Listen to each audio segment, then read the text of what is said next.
What's going on, guys? This is episode number 12 of the Going for Two podcast with Jansen and Hunter. I'm your host, Hunter Waldrop. This is my co host, Jansen Jasperson. Jansen, how we doing today, brother? Doing great, man. It's chilly morning here in Texas. We got 42-degree weather. It is absolutely beautiful outside. I am so happy that fall weather is finally kicking in here in Texas. Makes college football season feel a little bit more like college football season for sure. This weekend we had great games. I mean great game. I shouldn't have gone back on what I said about Tennessee, but man, that game was absolutely electric for sure, to Oh, say the yeah. least. Yeah, How no, are you that doing? definitely game of the week. I'm doing good. Like you said, I woke up this morning, it's cool 35 degrees. I enjoyed that for sure. Means two things. Means football's in full swing, and it also means deer season's right around the corner, and I'm looking forward to that for sure. Yeah, I'll be going here in a few weeks. Hopefully, bring home not just a beer deer, but a real one. So, um, but yeah, football this week, phenomenal. We knew it was going to be a very, very high powered matchup type of week, and it was definitely, I think, the best week as a whole for college football so far this season. And I really did enjoy it. We got a lot of games to get into, and I know we're going to talk about some of the games we got coming up this week. And Sir, yeah, same old, same old. A little beer deer pick at the end. So let's I'm get it excited. rocked. I'm ready to get into it. Yes, All sir. right, let's get into it. If you haven't yet, make sure that you subscribe to our YouTube channel at the Going for Two podcast with Jason and Hunter. We post weekly on there. Make sure you turn on our notification bell. There's like a little bell in the corner that you can click, and it'll send you a notification on your phone that we have uploaded a new episode. And then make sure you're following us on Twitter at going_for2. Hunter and I get on there every now and then, and we send out tweets that we talk about, or we're talking about games on the podcast and games that we're watching on Saturdays and big moments that happen on Saturdays. So we would highly appreciate a follow on YouTube and on Twitter. For All sure. right, buddy. Well, I think we have the game of the week coming up, don't we? Yeah, we That's do. the next slide. Bama, Tennessee. Well, Bama, is this what your nightmares have been sounding like recently?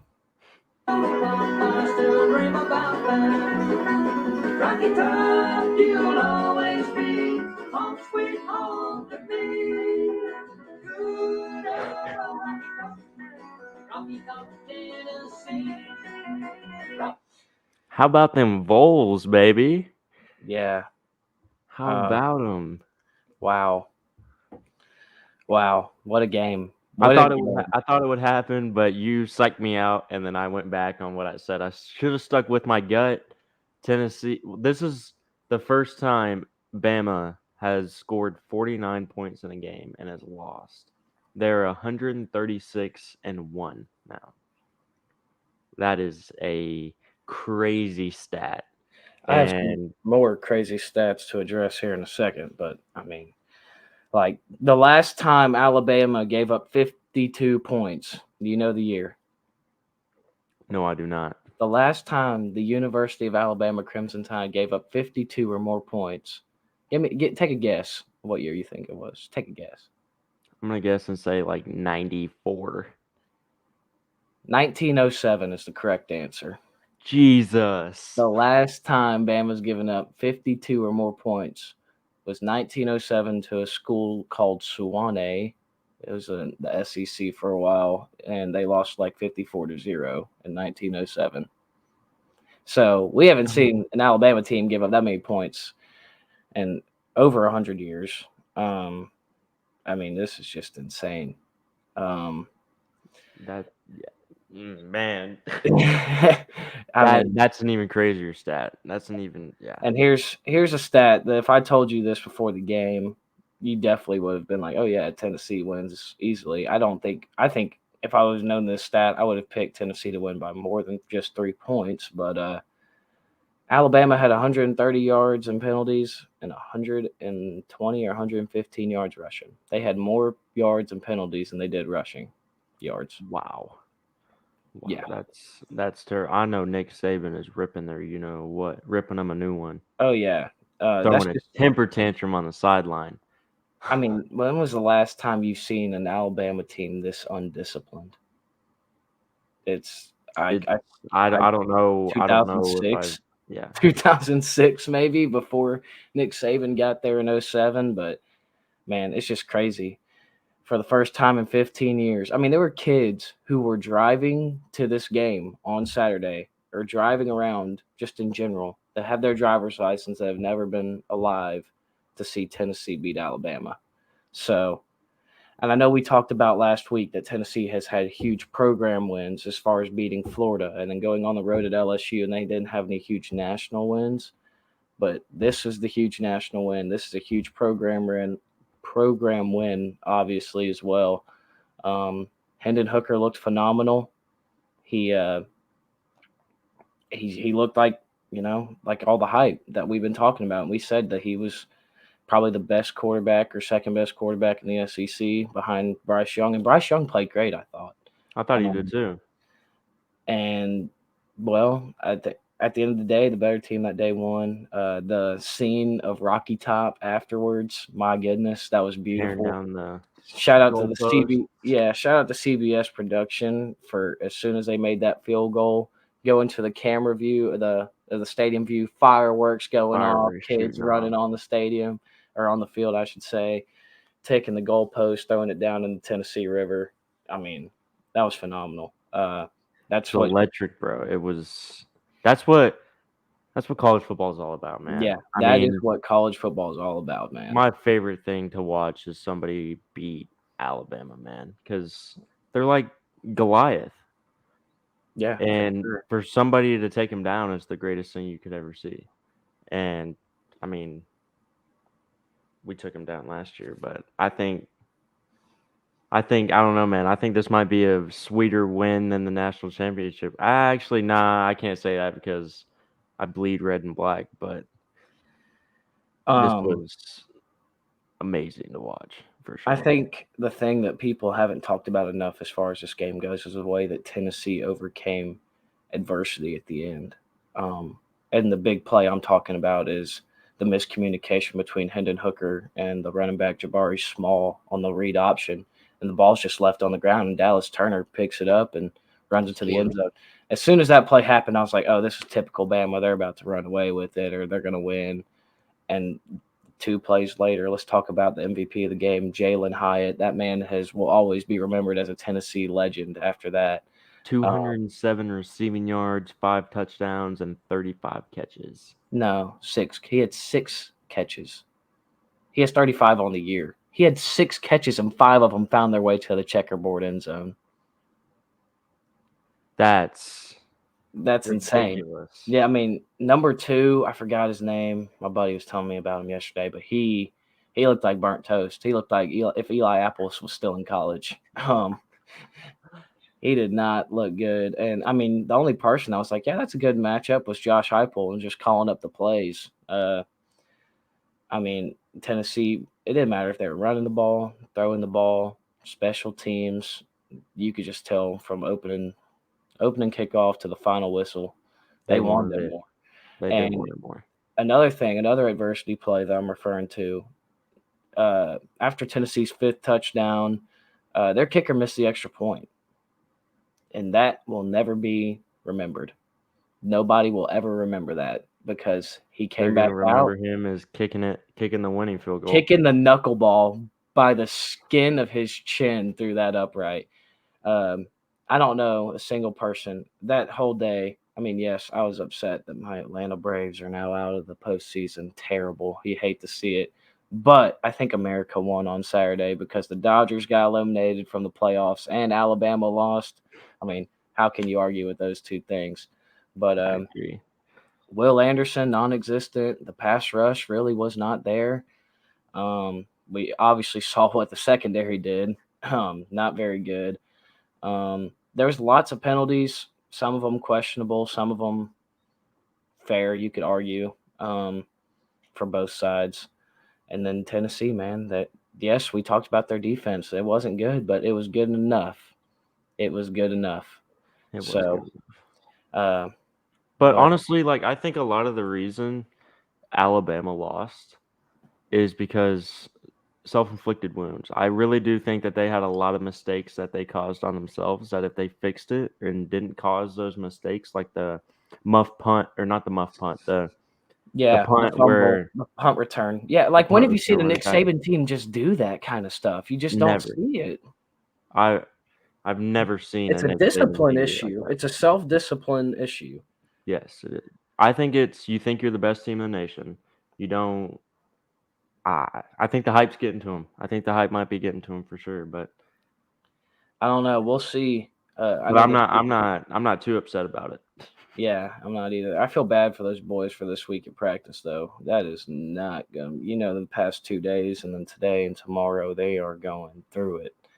Um, they're going to take on the Trencher. Fighting Mike Leaches, uh, Mississippi State. We'll talk more about here in a second. Tennessee, they play University of Tennessee Martin, so they're playing Doormat School. I don't think they'll cover the spread. I think this is definitely going to be a hangover spot. Obviously, they're going to win, but I don't think they're going to look as good. But I wouldn't worry about that. But I have one message. I'm going to pick up my mic for this one. For Volunteer Nation, you listen to me. You listen to me loud and clear. When you come rolling in on November 12th, don't think that this is going to be the result that happens. The Georgia Bulldogs are going to show you something you ain't seen all year. We're going to punch you in the mouth and score first and not look back. It's November 5th, but I think it could That's what I happen. mean. November 5th. Yeah, My I think it apologies. could happen. Sorry. Hang on. Let me you keep talking. My stand fell off my computer. Man, I think Tennessee might be able to take down Georgia, but I don't know, man. I mean, you take down Bama, a top team in the SEC, and then you try to take down the second top team in the SEC. I just don't see it happening. Oh, I I really mean, don't. no, And I'm they not most just saying that because I'm a Georgia fan. Like, I genuinely don't see it. Like, if they lost to Bama, I think that they could have beaten Georgia.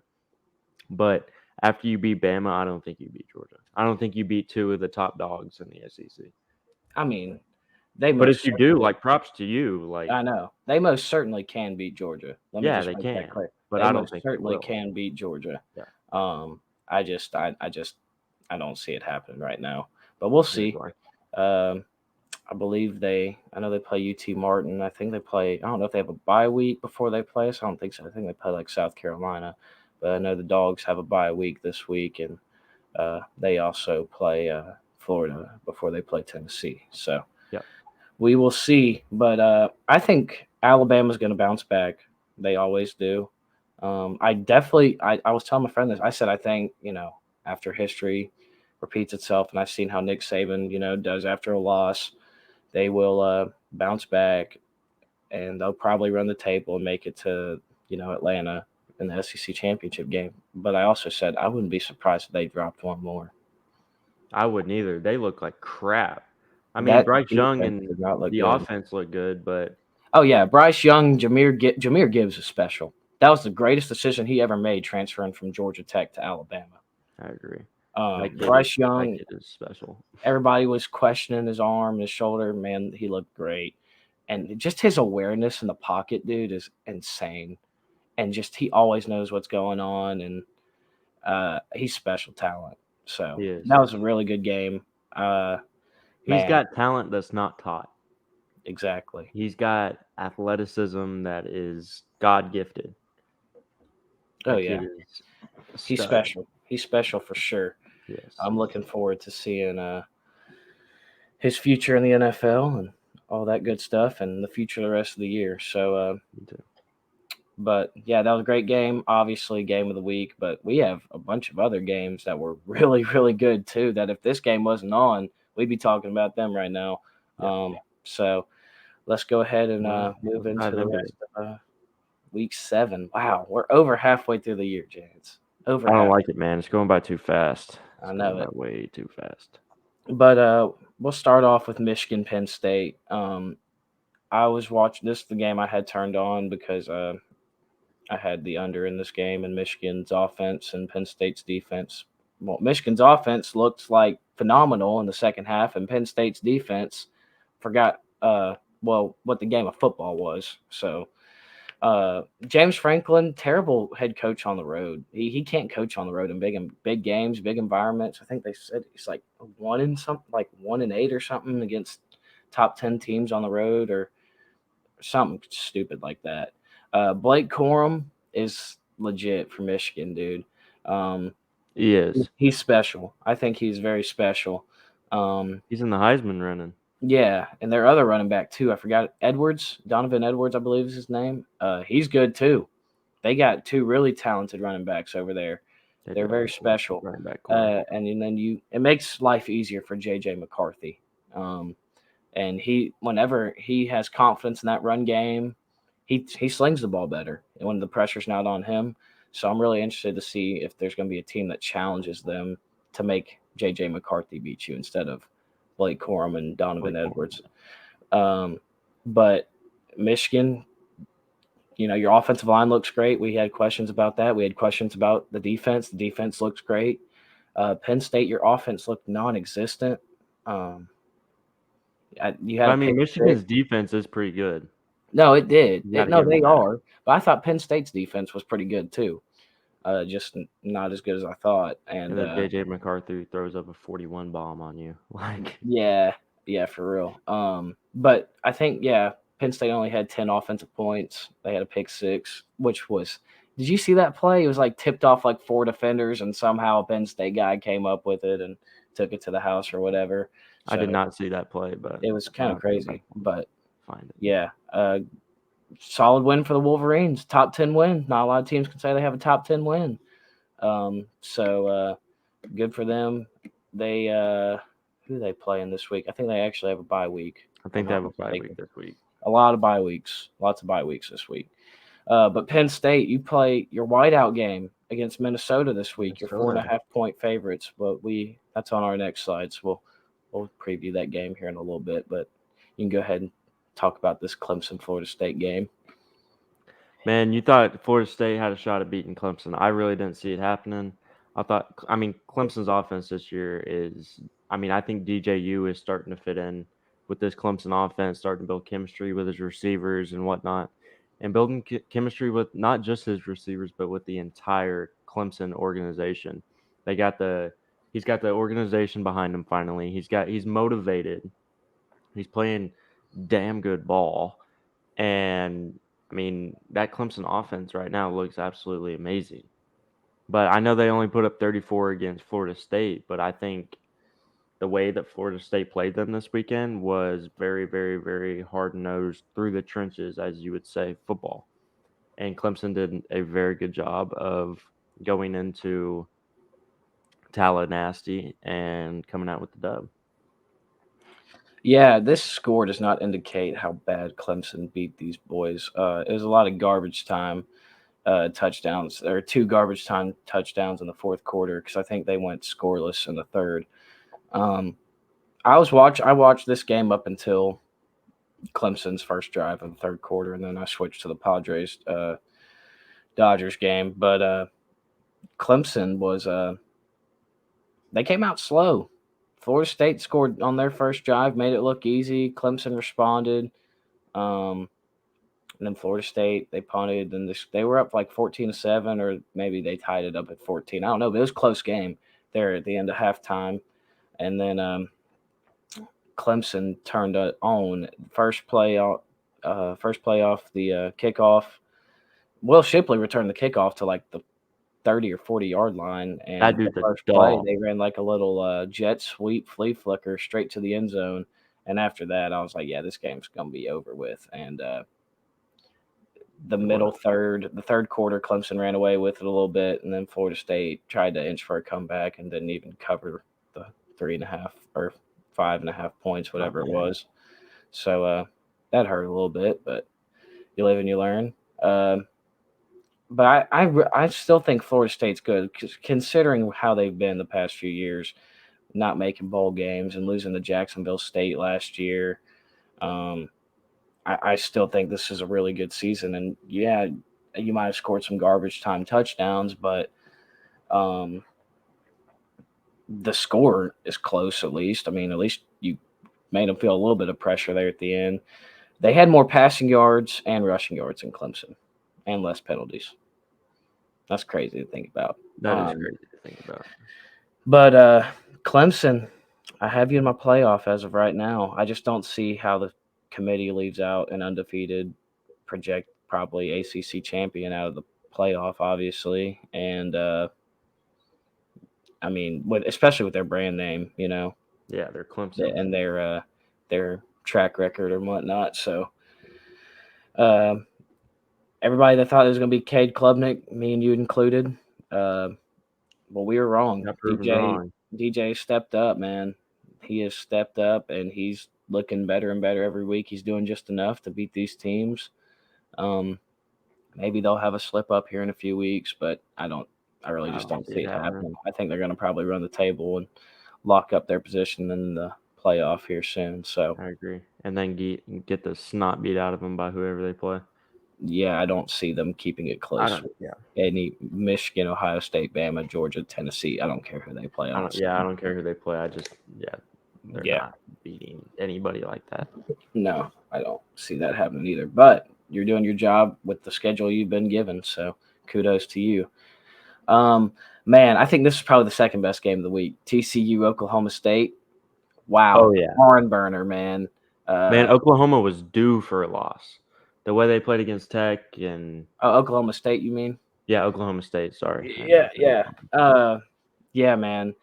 They were actually up going into the fourth quarter by 2 touchdowns of Max Duggan and Quentin Johnson. We talked about Quentin Johnson last week. We think he's probably the best receiver in college football, especially in the Big 12, no doubt. He's a playmaker, dude, and they got the ball in his hands, and he was making plays.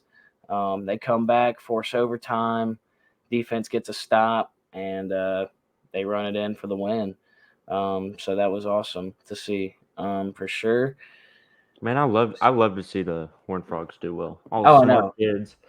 Yeah, I know. Now they're ranked 8th in the nation or something, so that's cool. I think awesome. Oklahoma State fell down 3 spots to 11. We got them coming up next slide, so we'll talk more about that in a little bit. But Spencer Sanders had the worst performance of his career in all 4 years. He threw for like 37 or 40% of his – he completed under 50% of his passes, still threw for over 200 yards. I think he had 2 touchdowns and a pick. But he didn't practice all week. So I was confused on why they ran him out there. He didn't practice one time this week. Obviously, they still thought he gave them the best chance to win, and the way he's been playing – the first 6 games of the year, I probably would say the same. But he was not there. His arm wasn't there.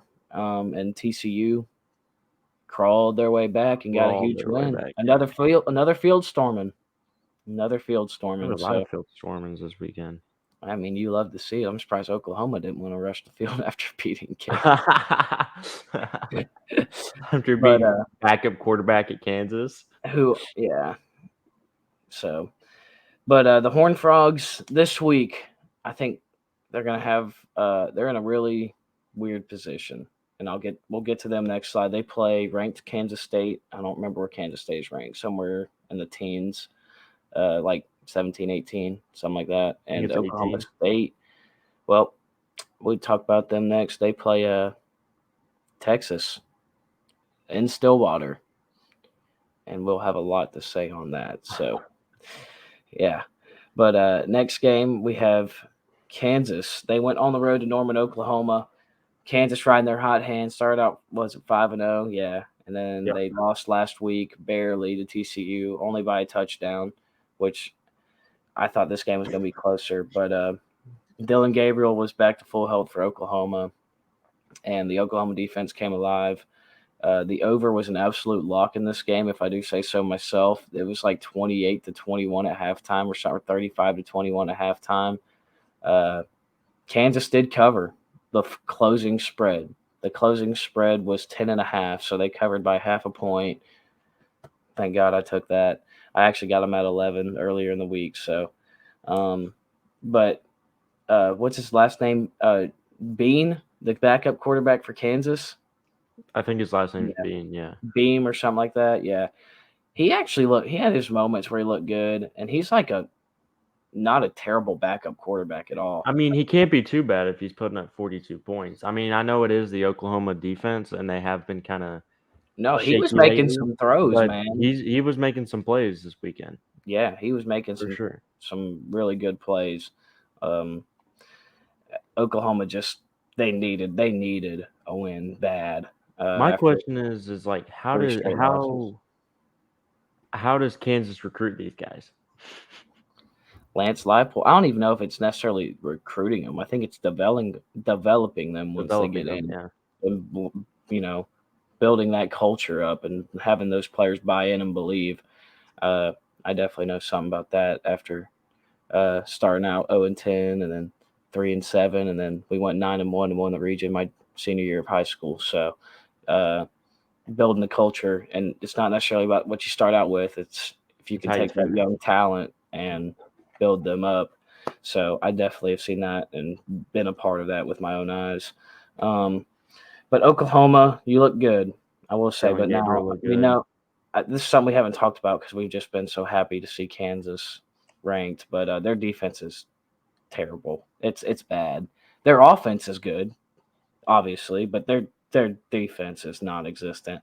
But neither is Oklahoma's. But they just made one more or two more stops than Kansas did, and at the end of the day, they took home the win. So maybe Oklahoma can start piling up some more wins With Dylan Gabriel for back them. and being Yeah, healthy. and Maybe they can get something going. hopefully Jalen Daniels can get back in the game for Kansas here soon because they're special. Because they just need one more win for a bowl game. So first time since like 2008 or 7 since I they've thought they been. were going to be bowl eligible in Norman. Oh, I I did as thought, well. I yeah, I really thought thought they they were were going going to. to take this win, even with Beam at quarterback, but he's not too bad. I just think he's going to need some more time to develop or whatnot. So, Yeah. Yep. all righty. Well, you can talk about your Pac-12 game. Man, I loved this game. Utah was wearing their tribute helmets to their two players that passed away from gun violence last year. It was great game to watch. Freaking Caleb Williams crying walking off the field. I man, I don't know why you're crying. You were probably born with a silver spoon in your mouth. I mean, you're gifted by Lincoln Riley. Okay, I'm not going to talk about USC. I'm going to talk about Utah. Utah, Cameron, what's his name?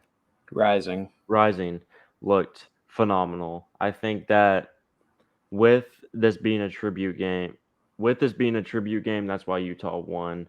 Actually, I can't say that. Utah was the better team this week, but I think that it being a tribute game gave them a lot of motivation to beat USC, and USC did not play the best football that I think they could have played, but I mean, this game was absolutely phenomenal to watch. And I'm happy that Utah won because I mean, I wanted USC to win, but at the end of the day, Utah was playing for something bigger than just a football game, and it's always nice to see teams that when you're playing for something bigger to come out with a win. So, Yeah, for sure. yeah. Back to your Caleb Williams crying thing. Yeah, a lot of people are like, "Oh, he's a baby" or whatnot, but I see it more as like competitive and heart, and it means a lot Yeah. to him. And which I'm glad to see that he's. At least that's what I think it is, because you don't just make like kids cry. Like I don't think he was crying like a baby. I just think it was like a Tim Tebow thing. Like it means that much to him, Yeah. and he's out there Like to he prove left his a point. heart and soul out there on the He field. did. He Yeah. did.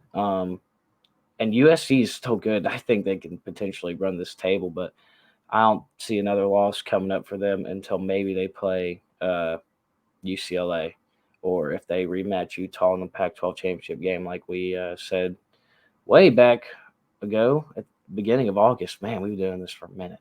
Um, Yeah. but I'm not worried about USC at all. Utah, as far as they go, um, I said they play better with 2 wins, man. They play better, or 2 losses. They play better when they have 2 losses because They they play knew better with their back up against the wall. 100%, and they still have every right to get to the Pac-12 championship game. Um, that is their end all be all goal.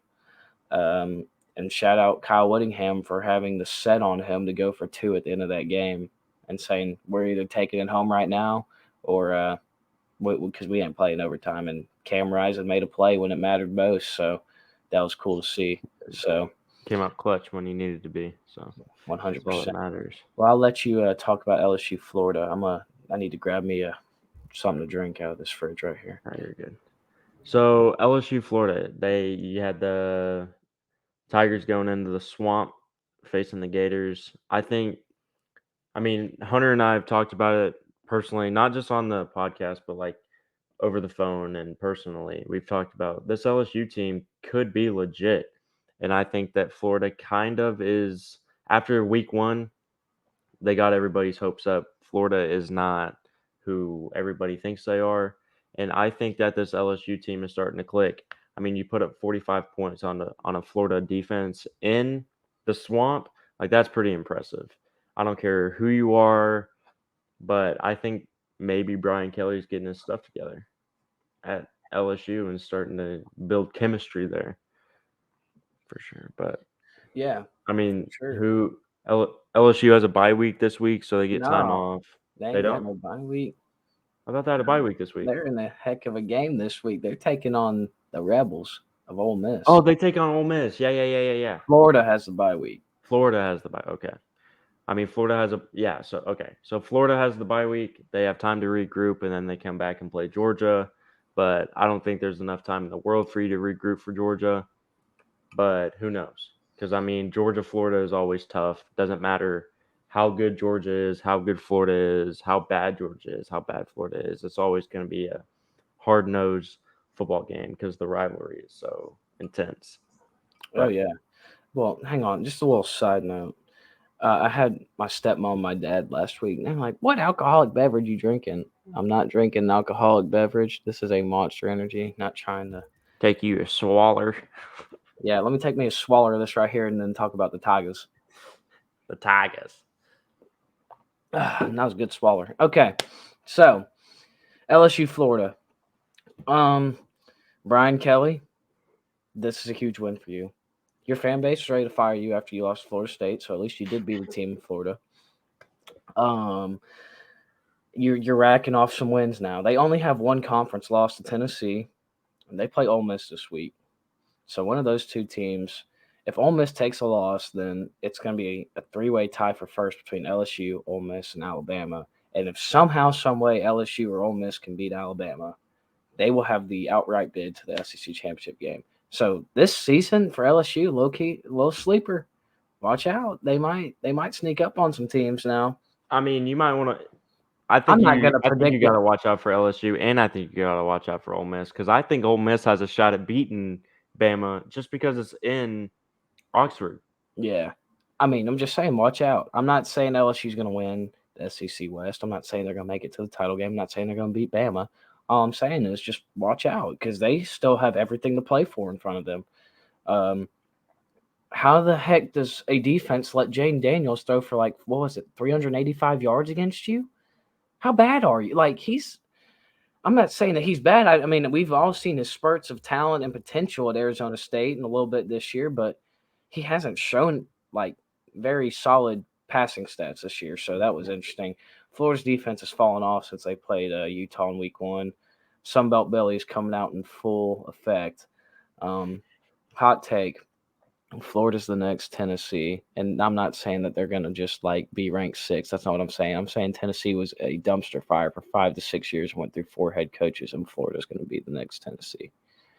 It's going to be Oh, them in South Carolina fighting for who can beat Vandy and Mizzou, and then who can beat each other, because they're not going to be able to touch Tennessee or Georgia or Kentucky.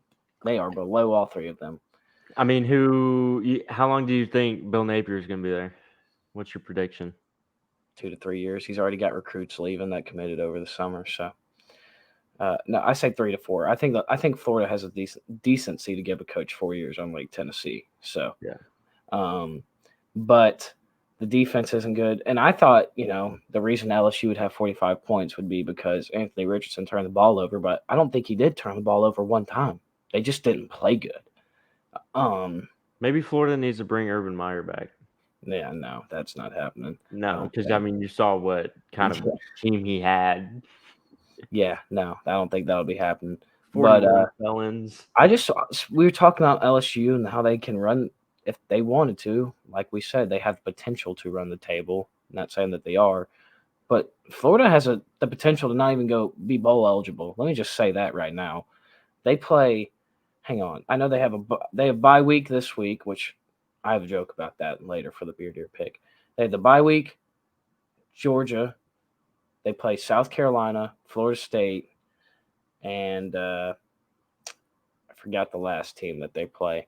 Um, They played but Florida it's State the last week. yeah, I know. I know Yeah. they play Florida State. I'm just trying to name off teams: Florida State, Georgia, South Carolina. I know those are 3 teams that they have to play. They already played Excuse me. Kentucky. They've already played Kentucky. They've already played Mizzou. Oh, they play Vandy, so Right. that'll be 1 win. But the other ones, I'm just like, 1 win. You're saying Vandy's maybe, going to beat Florida? no, I'm not saying Vandy's going to beat Florida, but what I am saying is that they're at risk of not making a bowl game this year, and that is not what they had expected for Billy Napier in year 1, I should say. And I'm not saying that they had the expectation of Billy Napier, going and winning 10 games or making the playoff or anything like that. I just think they would have expected a 7, 8, possibly 9 win season and not fighting for bowl eligibility. But we'll see how the Gators do. They have a tough stretch ahead of them.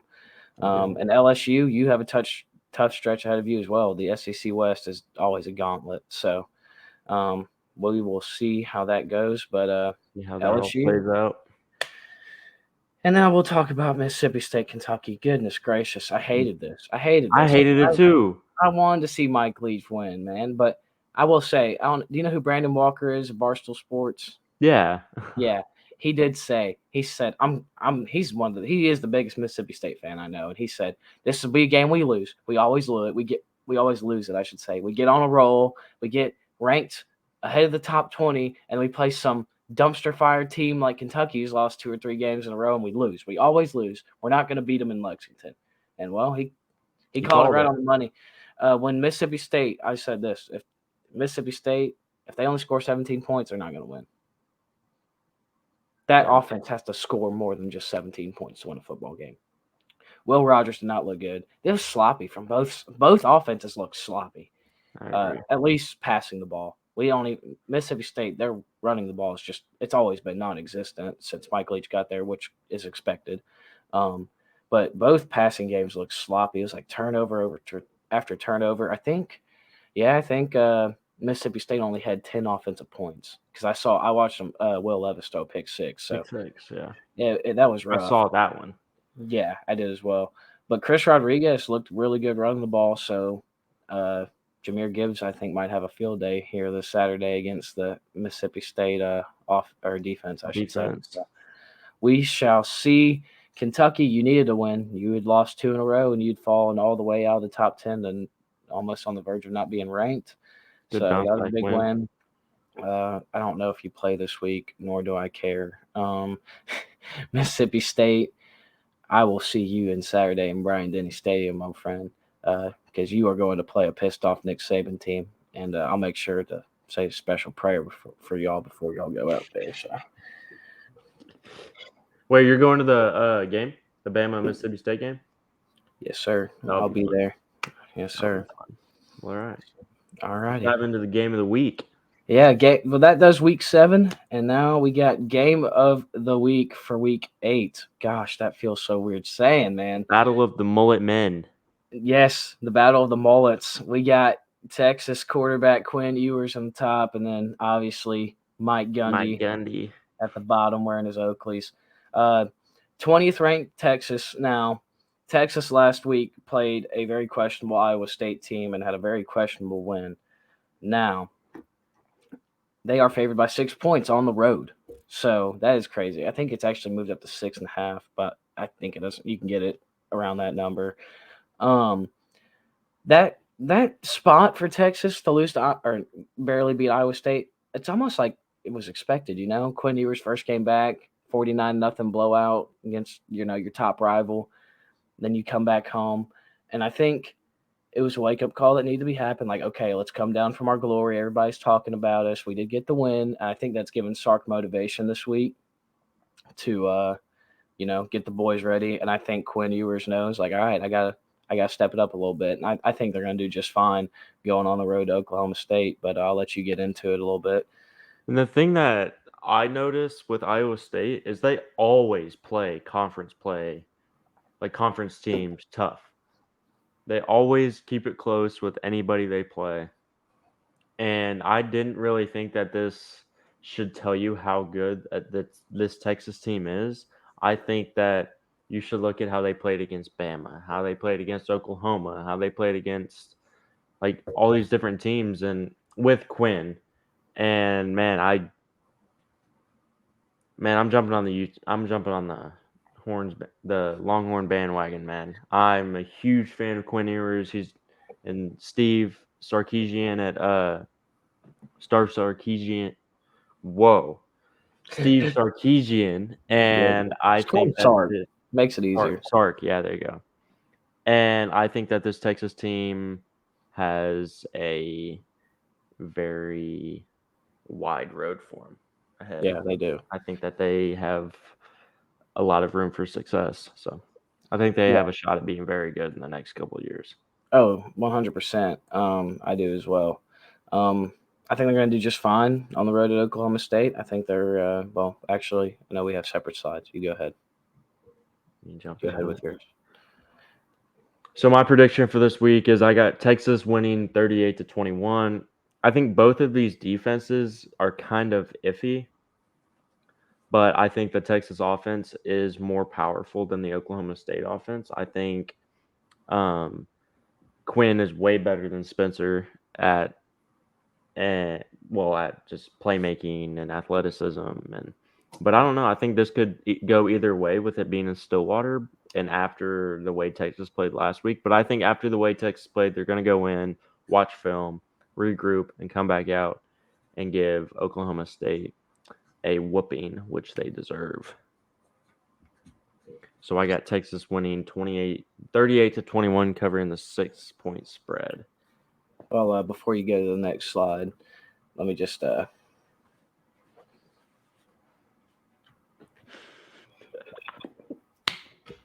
Oh my gosh. hang on. That is amazing. Yeah. That was amazing. So I'm taking the Horns to cover the 6 easy and to take the win on the road at Stillwater. And a lot of people are like, man, what are they seeing 20th ranked Texas going on the road, favored by a touchdown? Yeah, because they're a touchdown better. Honestly, I think they're more than a touchdown better. I think they're more than a touchdown better. Obviously, by my score, Vegas gives 3 points to the home team if their environment's worth of crap and if they're ranked. So they really think that Texas is almost 10 points better than Oklahoma State. And I'm kind of in that same boat. When Quinn Ewers is running the offense, good things happen. Like I said, I think the motivation from Sark and the motivation from almost dropping that game to Iowa State last week is going to help them propel to play better on offense. Spencer Sanders' health is very questionable for me, especially after what I saw last week. I don't know if that offense is going to be up to par. And I know, like you said, both defenses are very iffy, and I think that's going to obviously help Texas. And Oklahoma State, their defense, like you said, they're just very iffy. But what I meant to say was Texas's defense, we've seen them play top notch, only holding Alabama to 20 points. So I think if they can just have a glimpse of the defense that showed up against Alabama, and I think Big Gary Patterson and the boys will have them ready to go this weekend, Saturday in Stillwater. They'll probably hold them to about, like I said, 27 points. So I'm taking the Horns. I'm taking Big Quinn. I'm not going to bet against him because he's special. And, I got Texas, and I think they'll be probably ranked in the top 15 after this week. So, man, I'd love to see that. I would love to see that. And I would love for Texas to be back, but, man, I hate Longhorn fans. God, I hate UT fans. But I'm jumping on the Quinn train and would love to see him do well. All right. Well, we have a very weak slate of games, but it might be a little underrated. So let's go ahead and hop into it. Pretty weak slate. But there's still solid games. It's just after coming off last week, it's hard to, it's not gonna, touch last week, especially when you have. I'm calling it right now. That Alabama Tennessee game will be the game of the year. I don't think there'll be. touches that. So Yeah. that's always hard to follow up in the next week. But let me take me a swaller right here, and then I'll jump in talking about the Syracuse Fruit. Syracuse. So the Fruit are ranked 14th, and they're undefeated. They look great. Did I just say that? Did I just say that in week 7 of a college football year? About 8 weeks ago, their coach was on the hot seat and was on the verge of getting fired. This Dino Babers, shout out you. You have coached your way back into a job. You're going to a bowl game. That's awesome. That's great. You're going on the road to play Clemson. 13.5-point favorites. The Tigers, they always play good at home. They've only lost one home game in the past 6 years or something crazy like that. It's been a long time since they've lost at home, and I don't see it happening here this Saturday. But I think this line is going to continue to climb. I think it opened up at 12.5 for Clemson. It's already up to 13.5. I'm hoping by kickoff it's above 2 touchdowns, and I'll take Syracuse. But I guess I'll just say I'm going to take Syracuse to cover 2 touchdowns. Is that fair? Can we call it? Yeah. Because I know we got our little point system we got going. Yeah. But I'll give you that. All right, I'll take Syracuse to cover 2 touchdowns against Clemson because I think that defense looked good, and their quarterback, I don't remember his name, but they actually look like they're playing pretty solid ball. Yeah, they are. They haven't played a whole lot of good teams, but they beat Purdue, and they've played beat NC State today. Yeah. They've played majority of their games, especially their big games, at home and rather than on the road. So this will be definitely the toughest environment they'll play in all year. But we'll see. I got faith in the Fruit. Our boy Jared, shout out Jared if you're listening. Yeah, I know you will because I'm going to tell you we talked about you. But he said he's been riding the Fruit all year with the points. So I'm going to ride with Jared on this one. I can't believe those words just came out of my mouth talking about betting, but I'm going to take I'm going to take the Fruit to cover 2 touchdowns, but Clemson will win this game. I wouldn't be surprised if they won this game by 24 points, but I haven't seen Clemson blow out a team. They blew out Boston College, but Syracuse is 10 times better than Boston College. Oh, yeah. And that was just a straight up trenches mismatch. You got the best defensive line going on the road to play the worst offensive line in the ACC in Boston College. So that was the only team I could think of that they really blew out in conference play. So I'm going to take Syracuse to cover 2 touchdowns. I'm right there with you. I'm going to take Syracuse to cover 2 touchdowns as well because, the defense that I saw against NC State was remarkable. If they play the same way that they played against Clemson, they'll easily cover 2 touchdowns, 14 points. But if Clemson comes out like they've been playing and doesn't scoop down to Syracuse's level, I think they could blow them out. But, it's just a matter of how Clemson does on offense and how Syracuse does on defense. And I think it's going to come down to that. I think it's going to be a defensive-offensive matchup for sure. So you're telling me it's going to be one in the trenches, my friend? Yes, I think it could be. If Syracuse plays to their full potential and how they played against NC State, I think they could. Yeah, I think that stadium's going to be rocking on Saturday. That stadium is going to be rocking for sure. But it does play in Syracuse favor. That's at noon, and it's not at 7:30. So under the lights, yeah. Yeah. Well, I got a text from one of my friends earlier this week or last week saying we don't talk enough about Ohio State, which he might be right, but we only talk about the big games from the week, and they haven't played anybody with. It's because they're always 30-point So here we favorites. Go. We're gonna talk about the Buckeyes. Okay, I'm gonna make this short and sweet. They are really good. They haven't played anybody yet, including this game. They haven't played anybody yet, but believe it or not, this is one of the best games of the week. Second best game in the Big Ten. It's a big noon kickoff in Columbus. Ohio State will cover 30 points against Iowa. Actually, it's at home. They're going to cover 30 points. Iowa has no offense. Their defense is good, but it's not good enough to stop the Heisman winner. Yes, C.J. Stroud's won the Heisman. I don't care what y'all say about Hendon Hooker. C.J. Stroud's winning it. Yeah, I'm rooting for a hooker. So yeah. But I'm going to make it quick, man. Ohio State blows out Iowa at home. I want to talk more about Ohio State. Don't get me wrong, I do. But they just got to be a little worse, and then we will. They haven't played Penn State yet. I think they actually play them next week or in 2 weeks. So, I think but they haven't played Michigan yet, and those are really the only 2 teams that are worth the dang left on their schedule. But like I said earlier, they're beating the teams pretty bad that are on their schedule, so they're doing what they can. But yeah, I'm gonna take the Buckeyes, and I know we will be talking about them more as the season comes to an end. But I just want to throw that in there. But yeah, Buckeyes by a million because Yeah, Iowa's just non-existent on offense. They can't score.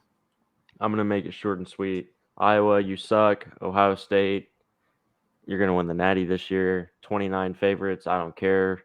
Favor them by 90. I'm taking the Buckeyes. That defense is gonna run all over that entire. That offense is gonna run over that entire Iowa defense. Iowa, you do not have an offense. I don't care if you have Peyton Manning from Tennessee back there. You're not gonna beat Ohio State in Columbus. So yeah. Another thing is we always talk about Ohio State's offense. And I remember in our Big Ten preview, I said, yeah, we're going to be talking about their offense. But Jim Knowles, best offseason hire for any team, new defensive coordinator over there. I said that as the season goes on, that defense is going to get better and better and better. And they are getting better and better and better. And it's kind of scary to watch for teams that might have to play them in the future. But yeah. I think the reason why their defense doesn't get enough recognition is because their offense is so good. Oh, and yeah. they don't need their defense to win them games because their offense is putting up. They could easily put up 50 points a game. Oh, yeah, for sure. Yeah. So, all righty. Well, that's enough about that blowout of a game. But this game's actually going to be closer than I thought. Penn State ranked 16th. I don't know if this game's at night. I'm pretty sure it's at night, but don't quote me on that. They're 4.5-point favorites. They're at home hosting Minnesota. Man, the Gophers. The Gophers. Why? They were rowing the boat. They were rowing. And then their boat snapped in half. And their boat snapped. And now they are sunk. They lost back-to-back weeks. Once to who'd they lose to 2 weeks ago? That I was Purdue. They lost to Purdue. Yeah, Purdue. They lost to Purdue as ranked team with no Mo Ibrahim. Tanner Morgan threw like 3 picks, and then this past week, which is another ranked team we haven't talked about, they lost to Illinois, who is winning the Big Ten West and is ranked. So shout out Brett Bielema over there in Illinois. So their chances of making the Big Ten title game have really gone down. But I still think they're a pretty talented team, but I don't see them going into Happy Valley. I don't care if the whiteout's at 12 o'clock or 7:30. Penn State's going to get the win over Minnesota. I agree. I think Penn State's going to cover 4.5 pretty easily.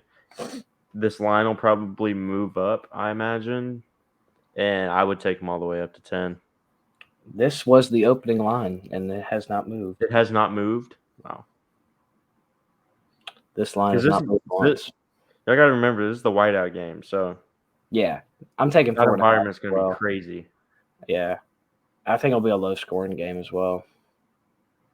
Defensive matchup. I just don't see either one of these offenses being too explosive, especially Minnesota's while being on the road. So. Yeah. But, yeah, that's why we don't talk about the Big Ten as much. Like, this is boring. Everybody loves the SEC and, like, the Big 12 with all the points. And, like, this is boring, man. But this is a game that I said I was going to have some bold takes on. We got Kansas State taking on TCU. TCU back at home again for a second week in a row. Kansas State ranked 17th. 5-1, 6-1, whatever they are. They're only lost to Tulane Green Wave. Shout out Green Wave. But going on the road to Fort Worth, man, I don't like the spot for TCU. I think it's a hangover spot. I love the spot for Kansas State. Me too. I'm taking Kansas State. This line opened up at 5. Okay. It'll open up at 5. I got it at 5. I'm going to take Kansas State to win the game outright in TCU. Wow, in Fort Worth. That's bold. I'm going back. I've been going back. Nah, go with your gut, bro. I'm going to go on my gut. I think Kansas State will win the game outright in Fort Worth. They've already won in a tough environment in Norman against an undefeated Oklahoma team that was ranked in the top, 10? Yeah, top 10. So why can't they go on the road and beat in a smaller environment in TCU? Why can't they beat them? I definitely think they covered 3.5 for sure, but I think they're going to win the game outright. I think Adrian Martinez and his feet will be the X factor. His running ability and ability to escape out of the pocket. So yeah, and I don't get me wrong. Like I don't want to pick against TCU because I love seeing what they're doing, being ranked in the top 10, and in the preseason they were projected to barely make a bowl game and all that, but.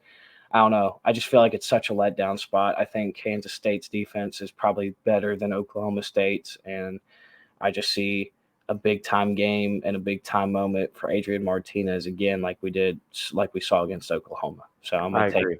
the Wildcats. See, I'm gonna take. So this is what I think. Kansas State covers the 3.5, but I don't think that they win. I think TCU ends up getting the win, but this line will probably. I feel like this line might move down. So if it moves down, then I would take Kansas State money line. Oh yeah, if it keeps moving down, I'd take Kansas State. Yeah. Money line. I got +5 because that was the opening line, so I got it there. Shout out Josh Pate. He's the one. Ramen Noodle Express. State State. Yeah, Pate State material. That's right. But yeah, this is gonna be a really good game, and we can continue to say this about Big 12 matchups, man. These are gonna be great games. It's a ranked matchup, and that's the only negative about the Big 12 is like Kansas State loses this game. Any hopes about going any further than the Big 12 championship, which I never said they were, but I'm just saying teams like this can somehow maneuver their way to a chance to play with a one loss and then go play in the Big 12 championship game. If they win, they probably can get put in the playoff depending on what else happens. But like, I'm just scared. Everybody's going to beat out everybody in this conference. It's sad because I want to see a cool team like TCU in the playoff, a little diversity. But I would like that. so this is going to be a great game. I have a feeling we're going to be talking about a lot of this game next week. So I'm excited to see the result. That's for sure. But this next one, easily could have been on Game of the Week. But I don't cover Pac-12 football like that. So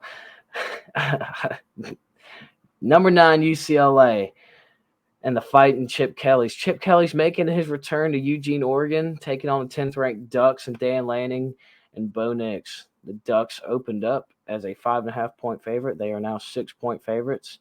Tell me what you think on this game. Man, I don't really have much to say about this game because I don't really watch this conference very much, except for when UCLA played my Washington Huskies, of course. But yeah, how are they doing, by the way? Just out of curiosity. Not so good. Ever since they played UCLA, they've kind of. Did you hear about what Michael Penix did? He set a record, a single game record for like most. Oh, I did not know that. Yeah, against Arizona, most passing yards in the game by Washington Husky last week. Michael Penix Jr. How many did he have? You know? Oh no, I don't. I just heard it on the radio. Yeah, but I don't really know much about this game. But I know Oregon has kicked it into gear once they played Georgia. But I don't know this. Every time I've gone against this UCLA team, they've always proved me wrong. So I'm gonna actually ride with UCLA. And I'm going to take their +6. And I wouldn't be surprised if they beat Oregon. But look, I'm going to say this, and then they're going to get beat by 30. Like, it's just how it goes. But I have faith in the Bruins and Chip Kelly. So the fighting Chip Kellys. Man, it's going to be crazy seeing Chip Kelly on the other sideline at Autzen Stadium for the first time. That's for sure. So I think this all comes down to matchups. Keep forgetting the running back's name. He's a transfer from Michigan for UCLA, but he's pretty solid, and he led the Pac-12 in rushing yards as a running back last year, I believe, or he was right up there. But last year, Oregon there was the only team to keep him below his average for the year or whatever it was. I think Justin Flo and Noah Sewell, those boys are legit holding it down the middle, except for when they have to play Brock Bowers, obviously. Go Dogs. I had to throw that in there. We don't get to talk about them in 2 weeks in a row. Come on, man. But can Big Game Bo show up? I know he doesn't even earn the right to that nickname. I just kind of came up with it on the fly. But can Big Game Bo show up? I don't know, bro. I think it's going to be Bo Picks that we see this weekend. this is the battle. Well, this year DTR has not been an inconsistent quarterback. He has played very consistent. He's played looked very really well. good. Bo Nix, for the most part, has looked good ever since he played Georgia. He still has his ups and downs, but he's running the ball very well. They are incorporating his legs, so this game's going to be won on defense, if you ask me. I think so too. And I think Oregon has the better defense, so I'm going to take the Ducks to win. And I don't, as far as covering the spread, I'll get UCLA to. I don't know. Coin flip a coin. Hang on, you got a coin by you by any chance? I'm not kidding. I got one. No, I don't. I don't even. Man, I haven't seen a coin. All right, we're flipping a coin. Call it in the air. You're calling it. Heads right. is for covering for UCLA to 6, and Oregon to cover 6 is tails. All right. Call it in the air. I got you. Heads. It is heads, so UCLA is covering. Cover. UCLA is going to cover 6. But I do think Oregon will win the football game. I think so too. As long as Bo Nix doesn't play like Bo Picks. And I think it helps that they're at home. I know it only holds like 54,000 people, but I've always heard that is a very tough place to play because they're rocking. So I mean, it's always better than UCLA. I mean, maybe no 50 people in the stands wearing masks over their face. So that's right. So you're going to take USLA plus 6, and we're going to win outright. So, oh man, next game. You go. You want me to go? Okay. You go. Ole Miss LSU. I actually had a buddy, I think about 45 minutes before we started recording this show. He sends me a text and he goes, "Man, why is LSU favored by 1.5?" And I had to explain to him, well, a team is usually given 3 points if they're a home team, if they have a very good home field advantage, or if they're playing well and they know the stadium's going to be packed, or if you're just playing at home, the Vegas gives you 3 extra points. So they're really saying that Ole Miss is only about a point better, which is still, I don't know. This game can go either way. That's the 3:30 CBS kickoff, so it's better than for LSU at least. This is better than playing at noon. Your stadium, I think, will be a little bit louder than it was against Tennessee. The environment will be a little bit better. Ole Miss, though, last week against Auburn, 3 115-yard rushers, 2 85-plus yard rushers. I think like 500 yards or 400 yards rushing, something crazy. They've been their offense all years. Run. Now, Ole Miss has played a bunch of home games this year. They've played 2 games on the road so far, 1 at Georgia Tech and 1 at Vandy, which I can say with confidence is arguably the 2 of the easiest places to play at in the entire country, especially this year. They blew both of them out. I know that Vandy scored like 28 points on them fast, but it was kind of a hangover spot from their Kentucky game. And LSU, they've been up and down. Obviously, I think they've improved every single week since they played Florida State, I should say. Who was their other loss to? Who did they lose? Tennessee. They lost to Tennessee. Yeah. Kind of expected, not even going to lie, even though I know I chose LSU to win. Besides the point, but I do like what I'm seeing, and I think there's going to be a lot of points scored in this game. Now, Ole Miss, the past 3, 4, 5 years, historically terrible defense. I think it's not good, but it's better than what they have had.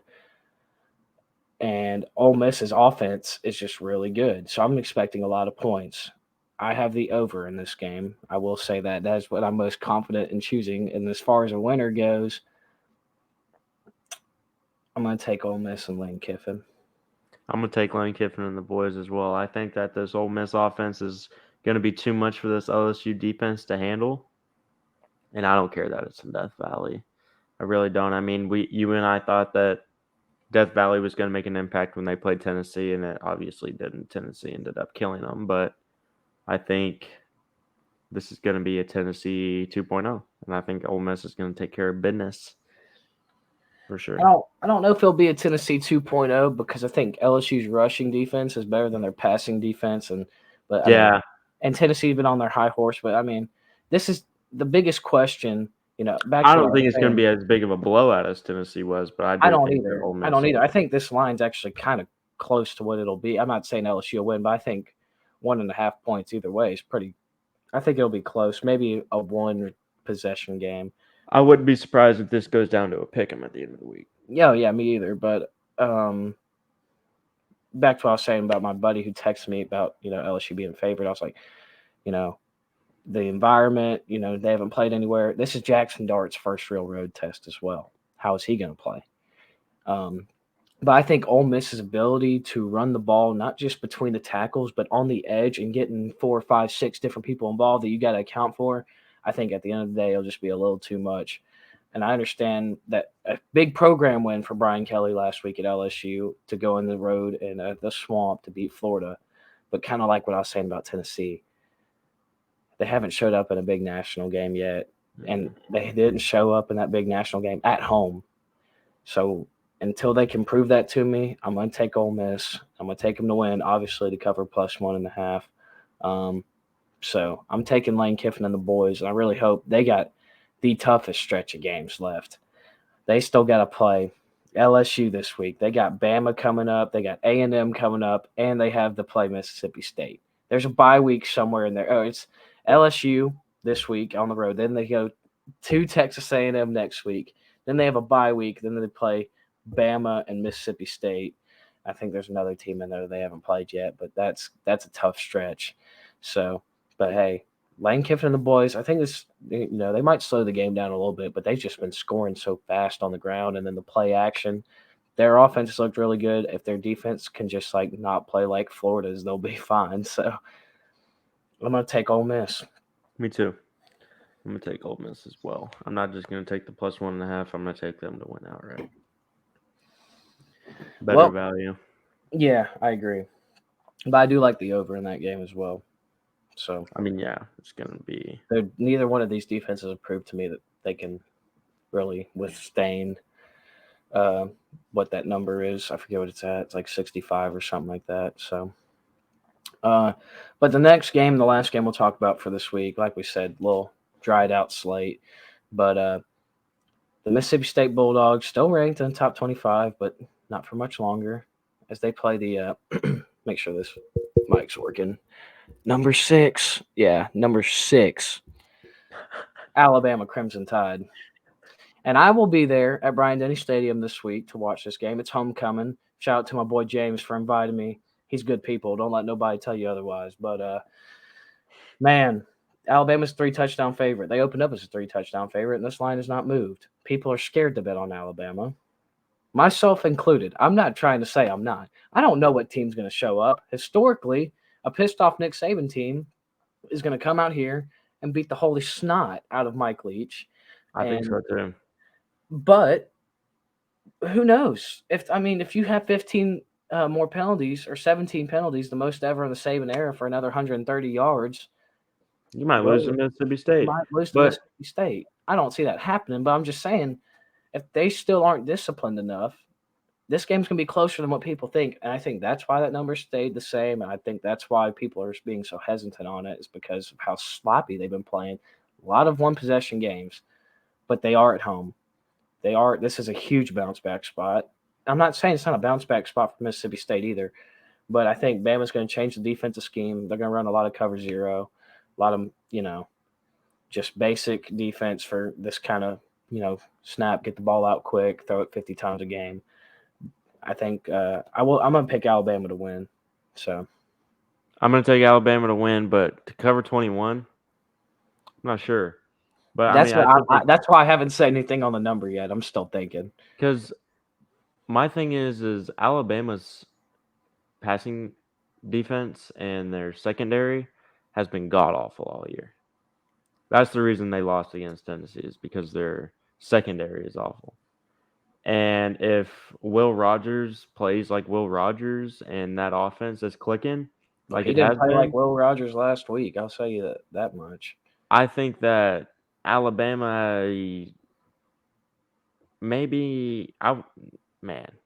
Don't you do it again. Don't you? I'm not doing it again. But I think that they could be in trouble if their secondary plays the way that they did against Tennessee and A&M and Texas, but I mean it's at home. I think it is a bounce back spot. I think Nick Saban's going to get everybody right this week, get everybody disciplined, because damn well that practice is walking hell. Yeah. But I think Alabama wins this game, but I'm going to take Mississippi State to cover 21. It's probably the smartest play here. It's not even just the secondary. Like, I didn't hear Will Anderson's name called like once. I think he might have had like 1 or 2 tackles against Tennessee. The pass rush has not been what we thought it would be.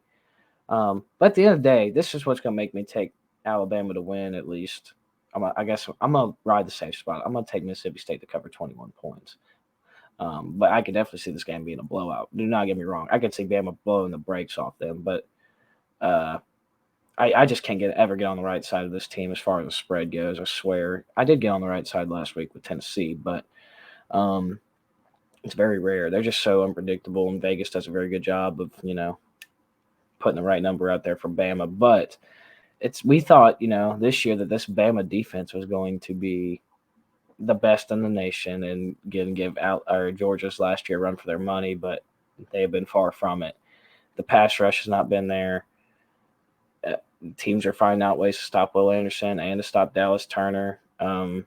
Obviously, we saw the secondary and what they were made of last week. So maybe Mike Leach can call up enough plays to keep it close with Bama. So I'm going to take Mississippi State to cover 21 points. As will I. All righty. Well, all right. I think that covers week 8. Yeah, I believe so, my friend. All right. Does Mr. Beard Deer have his pick in? Yeah, he does. Let me go see what he has to say. He's pretty ecstatic. He's on the board. He is on the board. He got a win. Hey, I told you that number wasn't out yet, and I said it was going to be 9.5. I called that on the money, and then they little goose egg. You said whatever number it is, I don't care. Take the under.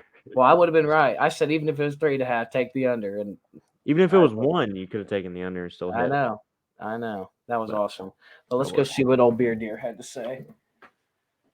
Oh, me. Oh, me.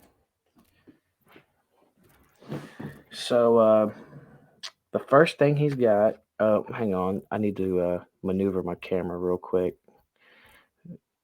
There we go. Roll wave. Tulane -7. He's happy to be on the board. So Tulane is 6-1 against the spread this year, and they're hot. They're ranked 25th now. Oh, he left me one more though. This is he did? A little bit.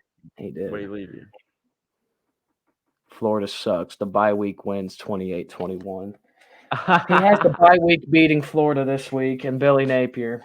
Florida's going to take another L. They just don't know it yet. Bye week wins, and they cover. They win outright. They lose to the bye week. Yep, they're going to lose to the bye week. That's hilarious. That is hilarious. Oh, somebody wanted to join the show real quick before we go off air. So. Oh, Dix. She's on heater. I know. She's 1-0. She's on a heater. She's 1-0. So we have to bring her back so the Beard Deer, maybe he can win again. Yeah, maybe he can hit again. So. Yeah. But we appreciate y'all. Thank you for listening. As always, give us a follow on Twitter at @going_for2. Hit the subscribe button. Hit the bell to get notifications when we post. Very appreciative, everybody. God first, God bless. Love you guys. Thank y'all. Thank y'all.